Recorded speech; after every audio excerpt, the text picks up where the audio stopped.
हमारी सरकार ने इस वर्ष 2026 को कृषक कल्याण वर्ष के नाते मनाने की हमने घोषणा की और ये घोषणा हमारे यशस्वी प्रधानमंत्री श्रीमान नरेंद्र मोदी जी के उस भाव के आधार पर है जब हम किसानों की किसान, महिला, युवा, गरीब, ये 4 विशेष श्रेणियां हैं। इन 4 विशेष श्रेणियों में अगर हम काम करते हैं तो सच में हम अपने पूरे देश के, पूरे प्रदेश के विकास के लिए अपना सारा सरकार का एक तरह से अंतरंग निकाल करके बाहर रख देते हैं। हमें इस बात की प्रसन्नता है जब किसान कल्याण वर्ष की बात हम कर रहे हैं। ऐसे में किसान कल्याण वर्ष मध्य प्रदेश के इतिहास में एक मील का पत्थर साबित होगा। यह वर्ष खेत से लेके कारखाने तक और बाग से लेके बाजार तक सब क्षेत्रों में किसान की बेहतरी के लिए हम लगातार योजना बना रहे हैं और विकास के लिए कड़ी दर कड़ी जोड़ने का काम कर रहे हैं। जब किसान अन्नदाता के साथ हम एक और लाइन पे आगे बढ़ रहे हैं, किसान को अन्नदाता के साथ ऊर्जादाता की तरफ भी ले जाने के लिए हम संकल्प कर रहे हैं। और ऊर्जादाता ही नहीं, ऊर्जादाता के साथ अन्नदाता, ऊर्जादाता और उद्यमी भी बने, ये इस दिशा में भी हमारी सरकार काम कर रही है। और माननीय अध्यक्ष महोदय, तभी हमारा किसान समृद्ध होगा, प्रदेश समृद्ध होगा। इस स्लोगन के आधार पर ही हमने अपने इस सपने को साकार करने के लिए ठोस नीति बनाई है और हम उस दिशा में आगे बढ़ रहे हैं। मध्य प्रदेश देश का खाद्य भंडार है और इसको आगे चल करके वैश्विक स्तर पर एग्री एक्सपोर्ट हब के रूप में भी स्थापित करने का हम निर्णय कर रहे हैं। जैसा कि उल्लेखनीय है माननीय अध्यक्ष महोदय, बीते समय सोयाबीन के समय हमने एक बड़ा निर्णय लिया और ये पूरे देश का एक आदर्श उदाहरण बना कि हमने अपने किसानों के लिए सोयाबीन में भावांतर योजना का किसानों को लाभ दिलाया था। और भावांतर योजना के बलबूते पर हमने एक साथ 2 लक्ष्य की प्राप्ति की। एक लक्ष्य हमने प्राप्त ये किया कि किसानों के माध्यम से मंडी आबाद रहे। जाने अनजाने मंडी के बजाय शासकीय तोल कांटे पे फसल जाने के कारण से मंडी की रौनक कम पड़ रही थी। ऐसे में आपके और हम सब के, और मैं तो मान के चलूँगा कि नेता प्रतिपक्ष और सब मित्रों के साथ सफलता के साथ पूरे समय हमारी भावांतर सोयाबीन योजना लगी रही, कहीं कोई कष्ट नहीं आया और बहुत सफलता के साथ भावांतर योजना को, इस परिणाम को देश ने देखा है। इसलिए मैं धन्यवाद देना चाहूँगा आपको भी और हमारे पक्ष विपक्ष से सभी साथियों को। इसी तर्ज पर अब हमने और आगे बढ़ने का निर्णय किया। माननीय अध्यक्ष महोदय, सरसों की फसल, यद्यपि मुझे इस बात की प्रसन्नता है, इस वर्ष सरसों के रकबे में पूर्व के वर्षों की तुलना में 28% की वृद्धि हुई है। ये जो वर्तमान का आंकड़ा है और द्वितीय अग्रिम अनुमान के अनुसार अनुमानित उत्पादन 15.71 लाख मीट्रिक टन का होने वाला है। ये बड़ा आंकड़ा है। ऐसे में कृषि उपज के लिए सरकारी एमएसपी की दर पर किसानों को लाभान्वित करने के लिए हमने उपज का लाभकारी मूल्य सुनिश्चित कराने का ये उपक्रम किया है, जिसमें सरसों के किसानों को भी प्रोत्साहन दिया जा सके। और वैसे भी तिलहन को प्रोत्साहन देना हमारे राज्य के लिए गौरव की बात है। वर्तमान में आज की दिशा में सरसों के अंदर माह जनवरी तक 5500 से लेके 6000 तक सरसों का मूल्य मिल रहा है, लेकिन सरकारी खरीद भारत सरकार की निर्धारित न्यूनतम एमएसपी 6200 रुपये प्रति कुंटल है।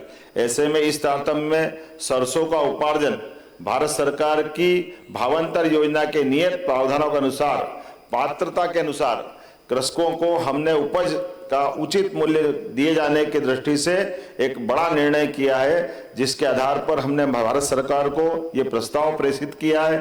और योजना अंतर्गत एफएक्यू सरसों को न्यूनतम मूल्य के बलबूते पर उनकी जो कम से कम राशि प्राप्त करते हुए इस योजना को लागू करने का निर्णय हमारी सरकार के द्वारा किया गया है। मैं आपको आपके माध्यम से प्रदेश के सभी किसानों को, 80 लाख किसानों को बधाई देना चाहूँगा। मैं भावांतर योजना के माध्यम से पंजीकृत कृषकों के सरसों के रकबों की उनकी उत्पादकता के मान से और पात्रता के अनुसार इसमें भुगतान किया जाएगा। संपूर्ण राष्ट्र में एक तरह से दोबारा दोहराना नहीं चाहूँगा, वास्तव में ये योजना सरसों के लिए भी पूरे देश में जिस प्रकार से हमने सोयाबीन की योजना भावांतर देश भर में पहले लागू की थी, उसी प्रकार से ये योजना भी हम लागू करने जा रहे हैं। इस आधार पर मैं केवल इतना ही बताना चाहूंगा कि जब सोयाबीन की बात आई थी तब कई प्रकार के प्रश्न उठे थे, कई प्रकार से लोगों ने बताया था, लेकिन हमारी सरकार अपने किसानों के लिए प्राथमिकता नंबर 1 पे रखते हुए इसी कारण से लगभग 1492 करोड़ की राशि 6.86 लाख किसानों के खाते में हमने डाल करके एक नया रिकॉर्ड बनाया है। और इसी प्रकार से इसी भाव के आधार पर सरसों के लिए भी हम किसानों के खाते में डीबीटी करते हुए उनके माध्यम से मंडी के अंदर मंडी बोर्ड द्वारा ये राशि अंतरित करने का उपक्रम किया जाएगा और प्रतिपूर्ति के लिए हमारे राज्य मूल्य से स्थिरीकरण कोष के माध्यम से इसकी आपूर्ति करेंगे। जब मैं आपसे बात कर रहा हूं तो केवल सरसों की बात नहीं कर रहा हूं। जब हमारा सिंचाई का रकबा बढ़ रहा है, किसानों की आय बढ़ रही, ऐसे में तीसरी फसल के लिए भी अब किसानों के लिए या तो मूंग लगाते हैं या अन्य फसल लगाते हैं।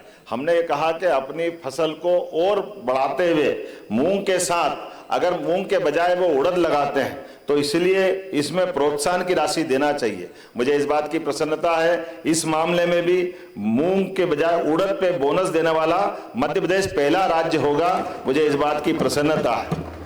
और ये प्रति क्विंटल इसमें हम 600 रुपया प्रति किसान प्रति क्विंटल बोनस देने की निर्णय कर रहे हैं।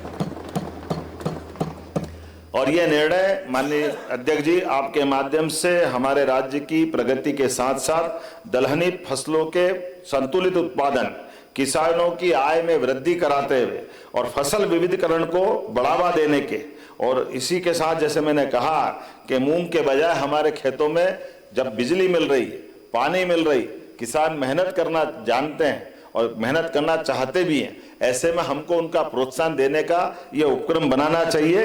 इसीलिए 600 रुपये कुंटल का हमने बोनस प्रदान करने का निर्णय किया है। मैं आपके माध्यम से अध्यक्ष जी चाहूंगा हमारे नेता प्रतिपक्ष और सभी मित्रों से हमारे किसानों को हम प्रोत्साहित करें, उड़द का उत्पादन कराएं, क्योंकि उड़द की माध्यम से ये दलहन का हमारा बड़ा एक तरह से निर्णय रहने वाला रहेगा, जो किसानों की आय भी बढ़ाएगा और बड़े पैमाने पर इसका लाभ मिलेगा। एक तरफ जब मैं आपसे सरसों के साथ उड़द की बात कर रहा हूं, उसी के आधार पर माननीय अध्यक्ष महोदय चना, मसूर, तुअर का उपार्जन करने का प्रस्ताव भी हमने भारत सरकार को भेजा है। मैं अपनी ओर से मध्य प्रदेश में फसल चना, मसूर का प्राइस सपोर्ट स्कीम के अंतर्गत चना लगभग 6.49 लाख मेट्रिक टन और मसूर 6.1 लाख मेट्रिक टन उपार्जन का प्रस्ताव हमने भारत सरकार को भेजा है। और चना और मसूर के उपार्जन के लिए हमने तिथि भी प्रस्तावित की है। वो तिथि 24 मार्च 2026 से लगा करके 30 मई तक यह अवधि प्रस्तावित की गई है। इस आधार पर उम्मीद करेंगे किसानों के पंजीयन की कार्रवाई प्रचलित करते हुए हम सभी प्रकार से हमारे लिए चना, मसूर, तुअर सभी प्रकार की दलहन फसलों के लिए भी लगातार प्रोत्साहन देने के लिए आगे बढ़ रहे हैं। मैं उम्मीद करता हूं किसानों के कल्याण को लेकर के, जैसा कि अभी थोड़ी देर पहले चर्चा हुई थी, हमारी सरकार एक के बाद एक इसी प्रकार के कदम उठाते हुए कृषक कल्याण वर्ष में हमारी भूमिका भी अदा कर रही है। और साथ ही साथ वर्तमान के दौर में जैसा हमने कहा कि जब हम किसानों की बिजली, पानी और उनके सब प्रकार के हितों की तरफ ध्यान दे रहे हैं, ऐसे समय में इन योजनाओं का लाभ निश्चित रूप से सब उठाएंगे। ऐसे ही वीडियोस के लिए लाइक करें, शेयर करें, फॉलो करें, YouTube पर जाकर सब्सक्राइब कर बेल आइकन दबाना ना भूलें और ताजा अपडेट्स के लिए SwadeshLive.com पर जरूर जाएं।